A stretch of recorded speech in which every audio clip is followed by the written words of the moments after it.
BPL এর ইতিহাসের সেরা ম্যাচ আমরা দেখলাম ফরচুন বরিশাল এবং রংপুর রাইডার্সের ভেতরে, যেখানে প্রথমে ব্যাট করে 197 রান করেছিল 5 উইকেটে তামিম ইকবালের ফরচুন বরিশাল, এবং জবাব দিতে নেমে শেষ বলে 6 মেরে দলকে জিতিয়েছেন রংপুর রাইডার্সের ক্যাপ্টেন নুরুল হাসান সোহান। অনবদ্য একটা ইনিংস খেলেছেন তিনি। কাইল মায়ার্সের লাস্ট ওভারে 3টা ছক্কা হাঁকিয়েছেন, 3টা 4 মেরেছেন। সেই ওভারে দরকার ছিল 26 রান। মানে বিপিএল এর ইতিহাসে শেষ ওভারে 26 রান দরকার এবং সেই রান করে ম্যাচ জেতার ঘটনা আমি তো মনে করতে পারিনি, সম্ভবত এরকম ঘটনা আসলে নেই। এবং নুরুল হাসান সোহান 7 বলে 32 রানের একটা ইনিংস খেলেছেন, যেখানে তিনি 3টা 4 এবং 3টা ছক্কা আসলে হাঁকিয়েছেন। সুপার একটা ম্যাচ। এখন প্রশ্ন হলো যে নুরুল হাসান সোহান তিনি আসলে ন্যাশনাল টিমে বিবেচনায় আসবেন কিনা। নুরুল হাসান সোহান এবারের বিপিএল এ বেশ কিছু ইনিংস খেলেছেন, টুকটাক অনেক বড় রানের ইনিংস খেলেছেন, ব্যাপারটা একেবারে তা না।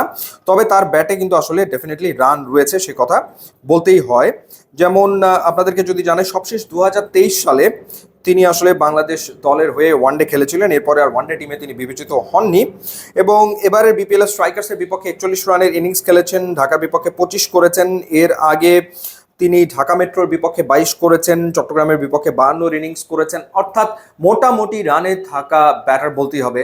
এবং তিনি যেহেতু ব্যাট করেন মিডল অর্ডারে বা লোয়ার মিডল অর্ডারে, সেক্ষেত্রে তিনি আসলে রান করছেন, দলের জন্য কন্ট্রিবিউট করছেন এবং ক্যাপ্টেন্সি তো দুর্দান্ত করছেন। এবার আসা যাক লিটন কুমার দাস প্রসঙ্গে। লিটন কুমার দাসকে ঢাকা তার প্লেইং 11-এ আসলে রাখেনি। এখন ইনজুরির কারণে তাকে বাদ দেওয়া হয়েছে, নাকি তার যে অফ ফর্ম চলমান রয়েছে সেই কারণে ঢাকা কর্তৃপক্ষ তাকে দলেই রাখেনি, সেটা আসলে আলোচনার বিষয়ে বই কি, এবং দলের পক্ষ থেকে নিশ্চয়ই সেটা জানানো হবে। তবে লিটন কুমার দাসের যে ফর্ম, আমি যদি লিটন কুমার দাসের ফর্মের কথা বলি, সবশেষ যে 10টা ম্যাচ লিটন কুমার দাস খেলেছেন, ডাবল ডিজিটে পৌঁছতে পেরেছেন মাত্র 2বার। 8বার তিনি আউট হয়েছেন সিঙ্গেল ডিজিটে সবশেষ 10টা ম্যাচে। আর যদি ওয়ানডের কথা বলি, ওয়ানডের কথা বললে 2024-এ লিটনের যে ওয়ানডে পারফরমেন্স, সেটা সত্যিকার অর্থে শোচনীয়। কারণ লিটন কুমার দাস 2024 সালে ওয়ানডে ম্যাচ খেলেছেন সব মিলিয়ে হচ্ছে 5টা। 5 ম্যাচে লিটন কুমার দাসের রান হচ্ছে 6।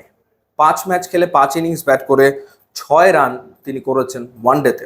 তো সেই ক্ষেত্রে দল ঘোষণা করতে হবে চ্যাম্পিয়ন্স ট্রফির জন্য। এখন সেই চ্যাম্পিয়ন্স ট্রফির দলে উইকেট কিপার ব্যাটার হিসেবে কে জায়গা করে নেবেন, that's a big big big question. এখন সেই ক্ষেত্রে লিটন কুমার দাস তিনি কি দলে জায়গা পাবেন, নাকি সেই জায়গাটাতে নুরুল হাসান সোহান বিবেচিত হবেন, নাকি অন্য কোনো উইকেট কিপারকে বিবেচনা করা হবে। যেমন আমরা ডেফিনেটলি জানি যে আনামুল বিজয় তিনিও আসলে উইকেট কিপিং করতে পারেন এবং তিনি রান করছেন, সুতরাং বিজয়কে উইকেট কিপার ব্যাটসম্যান হিসেবে চ্যাম্পিয়ন্স ট্রফির দলে ভাবা হতে পারে, সেটা নির্বাচকরা হয়তো চিন্তা করে দেখতে পারেন। তো লিটন কুমার দাস বড় মঞ্চে কিছু ইনিংস খেলেছেন, সেটা যেরকম সত্য কথা, আবার ঠিক এই মুহূর্তে যে ভয়াবহ রকমের অফ ফর্মের ভেতরে রয়েছেন সেটাও তো বাস্তবতা। এখন এই বাস্তবতার নিরিখে আসলে উইকেট কিপার ব্যাটসম্যান হিসেবে ওয়ানডে স্কোয়াডে কে জায়গা করে নেবেন সেটা একটা ব্যাপার। জাকের আলী অনিকও রয়েছেন, সেটাও ভুলে গেলে চলবে না যে জাকের আলী অনিক তিনিও তো উইকেট কিপিং আসলে করেন। সো জাকের আলী অনিক তিনিও থাকতে পারেন। সেকেন্ড উইকেট কিপার ব্যাটার হিসেবে নুরুল হাসান সোহান বা এনামুল বিজয়কে হয়তো বা সিলেক্টররা ভাবতে পারে। দেখাই যাক কিরকম দল ঘোষণা করা হয়। ইউটিউব ইনস্টাগ্রাম লিঙ্ক দেওয়া আছে, আপনারা যোগ দিলে খুবই খুশি হবো। And thanks for watching.